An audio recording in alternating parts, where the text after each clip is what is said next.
Hello all, मी doctor Netra. मिळून साऱ्याजणी या सिरीजमध्ये आज आपण बघणार आहे बाह्य सौंदर्य किंवा एक्सटर्नल ब्युटी. आता एक्सटर्नल ब्युटी आपण सरळ 4 कॅटेगरीमध्ये डिवाइड करूया. पहिल्यामध्ये आहे स्किन, दुसरी आहे हेअर, तिसरी आहे आउटफिट आणि चौथी आहे ॲक्सेसरीज. आता स्किन आणि हेअर ह्या दोन्ही गोष्टी जेव्हा तुमचं न्यूट्रिशन उत्तम असतं तेव्हा त्या अतिशय उत्तम स्थितीमध्ये असतात. स्किनला छान ग्लो असतो, छान इव्हन टोन असते, हेअरचा व्हॉल्यूम छान असतो, हेअर्सना शाईन छान असते. त्यामुळे न्यूट्रिशन जर छान असेल तर एकूणच तुमच्या स्किन आणि हेअरच्या बाबतीत तुम्ही थोडी निर्धास्त राहू शकता. स्किन आणि हेअरला एक्सटर्नल जे आपण प्रोडक्ट वापरतो, जसं स्किनसाठी क्लिन्झिंग आहे, छान मॉइश्चरायझेशन आहे आणि प्रोटेक्शनसाठी सनस्क्रीन आहे, हे तुम्ही कायम व्यवस्थित ॲज अ रुटीन म्हणून वापरलं पाहिजे. केसांसाठी सुद्धा तेच, प्रॉपर शॅम्पू यूज करणं तुमच्या केसांच्या प्रकारानुसार आणि छान कंडिशनिंग करणं की ज्याच्यामुळं हेअर ब्रेक होणं किंवा तुटणं किंवा त्याला एक स्मूथनेस नसणं, ह्या सगळ्या गोष्टी टाळता येतात. आणि छान मऊसूत केस आणि छान स्किन ह्या दोन्ही गोष्टी तुमच्या आउटफिटला आणि तुमच्या ॲक्सेसरीजला कॉम्प्लिमेंट करतात, त्यांना जास्त एनहान्स करतात. आता ज्या राहिलेल्या 2 गोष्टी आहेत त्याच्याबद्दल आपण थोडंसं डिटेलमध्ये बोलूया. आता जेव्हा आपण आउटफिटबद्दल बोलतो तेव्हा बऱ्याचशा स्त्रियांना कल्पना नसते की आपण कोणत्या पद्धतीचे कपडे घालायला पाहिजेत, कोणत्या पद्धतीचे रंग घालायला पाहिजेत, आपल्या शरीराची ठेवण कशी आहे, आपला स्किन कलर कसा आहे, आपल्या मानेची उंची किती आहे, आपली स्वतःची उंची किती आहे, आपण कोणत्या पद्धतीचं काम करतोय की जिथं मला तो आउटफिट कम्फर्टेबल पण पाहिजे, डिसेंट पण पाहिजे. आणि ह्या अशा अनेक क्रायटेरिया आहेत की ज्या तुमच्या आउटफिटला एक छान फिटिंग असणारा, एक छान कॉम्प्लिमेंट करणारा, तुमच्या पर्सनॅलिटीला एनहान्स करणारा आउटफिट आहे का एक काहीतरी विकत घेतलेला कपडा आहे आणि तो तुम्ही घातलेला आहे. म्हणजे हल्ली खूप व्हिडिओ बघितलेले आहेत मी, त्याच्यामध्ये असतं वेअरिंग आणि दुसरं असतं स्टायलिंग. आता वेअरिंग म्हणजे तुम्ही एक कपडा विकत घेतला आणि तो घातला, दॅट्स इट. आणि स्टायलिंगमध्ये असतं की तो कपडा तुम्हाला सूट होतोय का, तुम्ही कशा पद्धतीनं तो ड्रेप करू शकता किंवा कशा पद्धतीनं घालू शकता, त्याच्याबरोबर तुम्ही ज्वेलरी कुठली घालू शकता, कोणत्या पद्धतीचे पर्स घेऊ शकता, कोणत्या पद्धतीचे फुटवेअर तुम्ही घालायचे, कोणत्या पद्धतीची हेअरस्टाईल पाहिजे, या सगळ्या गोष्टी त्याच्यामध्ये मेन्शन केलेल्या असतात. आता तुम्ही म्हणाला रोजच्या रोज हे सगळं करायची एवढी गरज आहे का? तर मी तुम्हाला प्रश्न विचारते, तुम्हाला रोजच्या रोज सुंदर दिसायला आवडेल का? जर याचं उत्तर हो असेल तर ह्या सगळ्या गोष्टी करणं गरजेचं आहे. मग ह्या गोष्टी अवघड आहेत का? तर अजिबात नाही. स्त्री इतकी हुशार आहे आणि स्त्री इतक्या ठिकाणी सगळं छान करत असते मॅनेज, मग स्वतःसाठी ती ह्या एवढ्या सोप्या गोष्टी सहज करू शकते, फक्त ती त्याच्याकडे लक्ष देत नाही. आता आपण आउटफिटबद्दल जेव्हा बोलतो तेव्हा समजा आता माझ्यासारखी काळी सावळी मुलगी आहे, आपण महाराष्ट्रीयन मुली आहे, आपलं साधारण असं स्किन टोन असतो, तेव्हा हा माझा स्किन टोन आहे. आणि माझी एक दुसरी नॉर्थ इंडियन मैत्रीण आहे जी अगदी गोरीपान आहे, तिचे हेअर्स एकदम स्ट्रेट आहेत, तिची उंची खूप छान आहे आणि तिचे फीचर्सच वेगळे आहेत. आणि मग तिनं अगदी छान ब्राईट रेड कलरचा ड्रेस घातलेला आहे आणि मग तिनं त्या पद्धतीचा मेकअप केलेला आहे, तिनं मोठे मोठे ॲक्सेसरीज घातलेले आहेत आणि तिला ते इतकं सुंदर दिसतंय आणि म्हणून मी तिचं ते कॉपी केलं. मी पण तसंच लाल भडक ड्रेस घातला, मी तसेच मोठे मोठे ॲक्सेसरीज घातले आणि मी जर तशी आरशात स्वतःला बघितलं तर मला कळतं की नाही, हे मला सूट होत नाही आहे. त्यामुळं ट्रेंड बरोबर जाण्यापेक्षा किंवा कोणीतरी एक घालतंय म्हणून मी पण तेच घालावे हे करण्यापेक्षा, जेव्हाही आपण शॉपिंगला जातो तेव्हा तुमच्याबरोबर तुमची एखादी खरी सांगणारी मैत्रीण किंवा खरं सांगणारी तुमची एखादी कुणीही, आपण वेलविशर किंवा तुमचा नवरा किंवा भाऊ, कुणी जो तुम्हाला स्पष्ट सांगतो की बाई तुला हे चांगलं दिसतं आणि तुला हे चांगलं दिसत नाही, अशा व्यक्तीला तुमच्याबरोबर घेऊन जावा.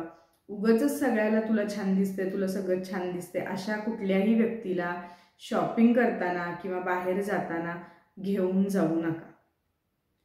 हे मी असं का म्हणतेय, कारण असतात काही अशा पर्सनॅलिटी की ज्यांना खरोखर सगळं छान दिसतं. म्हणजे अगदी घरातल्या ते पजामा आणि टी शर्टवर जरी त्या मुली बसल्या तरी त्या अप्रतिम सुंदर दिसतात. पण गर्ल नेक्स्ट डोअर जशी माझी पर्सनॅलिटी आहे किंवा जशा अनेक मुलींच्या पर्सनॅलिटी असतात की अगदी सर्वसामान्य लुक असतात आणि मग त्याच्यासाठी तिथं तुम्हाला स्टँड आउट व्हायसाठी थोडीशी मेहनत घ्यावी लागते.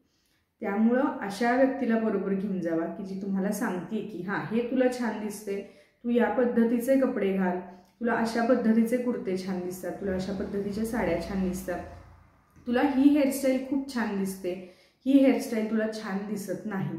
हे जे स्पष्ट सांगणारे लोक आहेत अशा लोकांना तुम्ही बरोबर घेऊन जा. आता याच्यामुळे फायदा काय होईल तर इम्पल्सिव्ह शॉपिंग जे असतं की नाही मला आता हा डार्क एकदम हिरव्या रंगाचा किंवा डार्क जांभळ्या रंगाचा कुर्ता अतिशय आवडला आहे आणि मी तो घेते आहे, तर तो 5,000चा आहे आणि खूप भारीतला आहे आणि मग तो भारीतला असल्यामुळे मला छान दिसणारच असं म्हणून तो मी कुर्ता घेतला. तर समजा काही दिवाळीच्या ऑकेजनसाठी घेतला, काय घेतलं, तेव्हा आपण फुल्ली डेकडअप असतो, फुल मेकअप असतो, आपण छान आवरलेला असतो म्हणून तो कदाचित त्यावेळी छान दिसेल.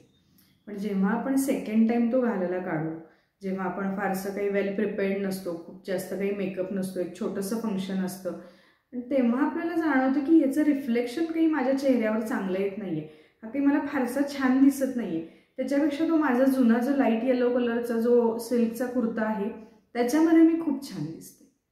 तर जेव्हा तुम्हाला हे रिअलाईज व्हायला लागतं की असे कलर मला नाही सूट होत, असे कलर मला नाही कॉम्प्लिमेंट करत, तेव्हा तुम्ही इम्पल्स बाईंग करण्याच्या ऐवजी मला हे छान दिसतंय, मला हे सूट करतंय, हे माझ्या पर्सनॅलिटीला जास्त एनहान्स करतंय, तर मी ह्याच पद्धतीचे कपडे घेणार, हे तुम्ही पक्क ठरवून टाका. आता जेव्हा आपण असं इम्पल्स बाईंग टाळतो तेव्हा आपल्या कपाटातले बरेच न लागणारे, न आवडणारे, न छान दिसणारे असा जो एक स्टॉक असतो तो स्टॉक हळूहळू नाहीसा होतो. कारण का आपल्याला सगळे छान दिसणारे कपडे, आपल्याला कॉम्प्लिमेंट करणारे कपडे आपल्या कपाटात असतात. आता सगळ्यात शेवटची गोष्ट आहे ॲक्सेसरीज. इथं पण बऱ्याच जणांचा बराच घोळ होतो. आत्ता ॲक्सेसरीजमध्ये हे सगळ्यात जास्त ट्रेंडिंग आहे, तर मी हे घालणार. नाही घालू शकत तुम्ही प्रत्येक गोष्ट. हो, कारण का प्रत्येक चेहऱ्याला, प्रत्येक बॉडी टाईपला किंवा प्रत्येक आउटफिटला कॉम्प्लिमेंट करणारा एक स्पेसिफिक दागिना असतो आणि तो जर दागिना तुम्ही त्याच्याबरोबर घातला तरच तो आउटफिट उठावदार होतो.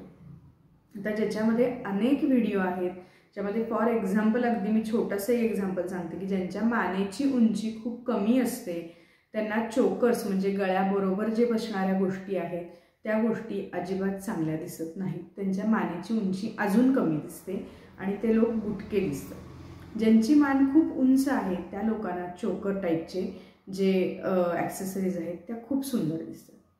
अनेक स्त्रियांना मोठमोठे झुमके घालायची आवड असते. काही काही मुलींना अप्रतिम सुंदर दिसतात, काही काही मुलींना अजिबात चांगले दिसत नाही. तर इथं तुम्ही म्हणाल मग हाऊस म्हणून काय आम्ही करायची की नाही? करू शकता, अर्थातच हाऊस तुम्ही करू शकता, पण शेवटी सगळं आपण कशासाठी करतोय? छान दिसण्यासाठी. तर छान दिसण्यासाठी तुम्हाला जे झुमके चांगले दिसणार आहेत ते तुम्ही सिलेक्ट करा, ते घाला आणि ते झुमके घालण्याची पण हौस पूर्ण करा आणि छान दिसण्याची पण हौस पूर्ण करा. तर याच्यामध्ये तुमच्या लक्षात आलं असेल मला काय सांगायचं की इम्पल्स बाईंग किंवा कुणीतरी काहीतरी घेते म्हणून मी पण तसंच करणार असं अजिबात करू नका. तुमच्या पर्सनॅलिटीप्रमाणे जे सूट होते ते तुम्ही विकत घ्या, त्याच्यावर पैसा इन्व्हेस्ट करा. त्या गोष्टी तुम्हाला सतत घालाव्याशा वाटतील, त्याचा छान उपयोग होईल आणि आपण जे म्हणतो ना की एवढं सगळं असूनसुद्धा माझ्याकडं प्रेझेंटेबल राहण्यासारखं काहीच नाही आहे, ही फिलिंग तुम्हाला येणार नाही. सगळ्यात शेवटची गोष्ट अनेक कार्यक्रमात मी ऑब्झर्व केले आणि मला हे सांगायचंच होतं की आपण चेहरा छान प्रिपेअर करतो, आपण आउटफिट छान प्रिपेअर करतो, आपली ज्वेलरी छान असते, सगळं छान असतं, पण अनेक स्त्रियांचे हात आणि पाय पूर्णपणे कोरडे असतात. लिटरली त्याच्यावर अशा भेगा दिसत असतात आणि मग आपण जेव्हा ओव्हरऑल लुक म्हणतो तेव्हा हा ओव्हरऑल लुक अशा गोष्टींमुळं ब्रेक होतो आणि मग असं जे छान दिसणं किंवा एकूणच छान पर्सोना असं जे फिलिंग असतं ते अशा गोष्टींमुळं तिथं राहत नाही. अजून एक गोष्ट त्याच्यामध्ये ॲड करायची म्हणजे तुम्ही जी ॲक्सेसरी कॅरी करताय, म्हणजे तुमची जी पर्स आहे, क्लच आहे, जे काही आहे ते तुमच्या आउटफिटला कॉम्प्लिमेंट करणारं हवं. तुम्ही ह्या सगळ्या गोष्टी अनेक जे आपले ॲक्टर, ॲक्ट्रेस, इन्फ्लुएन्शियल पीपल हे जे सगळेजण आहेत त्यांच्याकडे तुम्ही बघून ऑब्झर्व करू शकता. हल्ली सगळं सगळीकडं अवेलेबल आहे. तुम्ही त्या पद्धतीनं ऑब्झर्व करून स्वतः एकदा विकत घेऊन बघू शकता की मी जर असं सगळं व्यवस्थित इन सिंक जर केलं तर माझी पर्सनॅलिटी काय वेगळी दिसते. आणि मी जर मनाला येईल ते केलं म्हणजे तुम्हाला असे अनेक उदाहरणं दिसतील स्त्रियांच्या बाबतीत. म्हणजे समजा अगदी सोपं एक्झाम्पल घ्यायचं म्हणजे छान अशी मरून कलरची साडी आहे, त्याच्यावर छान मरून कलरचे त्याला मिक्स काठ आहेत, गोल्डन कलरची त्याच्यावर सगळी वर्क आहे आणि इतकी भारीतली साडी आहे आणि मग त्याच्यावर तुम्ही वेगळे मोत्याचेच दागिने घातले किंवा तुम्ही त्याच्यावर खड्याचेच दागिने घातले आणि मग तुम्ही हेअरस्टाईल त्याला काही कॉम्प्लिमेंट न करणारी केली, तुमच्या हातात क्लचर आहे तो ब्ल्यू कलरचा आहे किंवा तुमची पर्स ब्रँडेड जरी असली आणि ती ब्ल्यू कलरची आहे किंवा ऑरेंज कलरची आहे, तुमच्या पायात जे चप्पल आहे ते खराब झालेलं आहे आणि मग तुम्हाला असं वाटतं की मी ॲक्सेसरीज घातलेल्या आहेत, माझ्या हातात ब्रँडेड पर्स आहे, मी गळ्यात असे दागिने घातलेले आहेत आणि मी आता खूप छान दिसते. तुम्ही छान दिसत नसता. तुम्ही फक्त एका स्टॅच्यूवर सगळं घालावं तसं घातलेलं असतं आणि तुम्ही बाहेर पडलेला असता आणि मग तुम्हाला एक अगदी साधी सिंपल राहणारी एखादी स्त्री दिसते की जिनं अगदी साधी साडी नेसलेली असते, जी तिच्या स्किनला कॉम्प्लिमेंट करते, त्याला योग्य त्या ॲक्सेसरीज घातलेल्या असतात, फुटवेअर छान असतात, तिचे हातामध्ये पर्स असते ती त्याला कॉम्प्लिमेंट करणारी असते आणि ती स्त्री स्वतःला खूप उत्तम पद्धतीनं प्रेझेंट करत असते. आणि जेव्हा आपण पैशाची तुलना करतो की माझी 20,000ची साडी होती तरी तिची 5,000ची साडी छान दिसत होती, हो छान दिसत होती कारण तिनं त्याच्यावर मेहनत घेतली होती, तिनं त्याचा विचार केला होता आणि माझ्याकडे एवढं सगळं आहे म्हणून मी एवढं सगळं घालून जाणार हा इम्पल्स तिनं त्याच्यामध्ये कट करून जेवढं मला योग्य आहे तेवढंच मी घालून जाणार असं सगळं विचार करून तिनं स्वतःचा लुक बनवलेला होता, म्हणून ती स्टँड आउट होत होती. त्यामुळं चांगल्या गोष्टी होण्यासाठी मेहनत घ्यावी लागते, मेहनत करावी लागते, मनाला येईल तसं करून चालत नाही, काही गोष्टी पटकन बाजूला साराव्या लागतात. मग त्याच्यामध्ये लोकसुद्धा आले, आपली चॉईस आली, इम्पल्स बाईंग आलं, हे जे ट्रेंड्स आले सगळं तुम्हाला बाजूला सारावं लागतं आणि मला हे छान दिसतं मी हेच करणार हे फिक्स तुमच्या मनात ठरवून त्या पद्धतीनं तुमची पर्सनॅलिटी एनहान्स करावी लागते.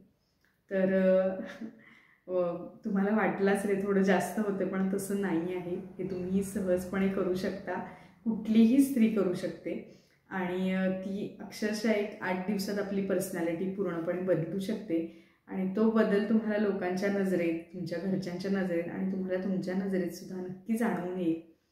तर पैसा खर्चच करताय तर छान गोष्टीवर खर्च करा, सुंदर दिसताच आहे पण अजून छान दिसा, स्टँड आउट होईल अशी पर्सनॅलिटी डेव्हलप करा, त्याचा तुम्हाला नक्कीच फायदा होईल.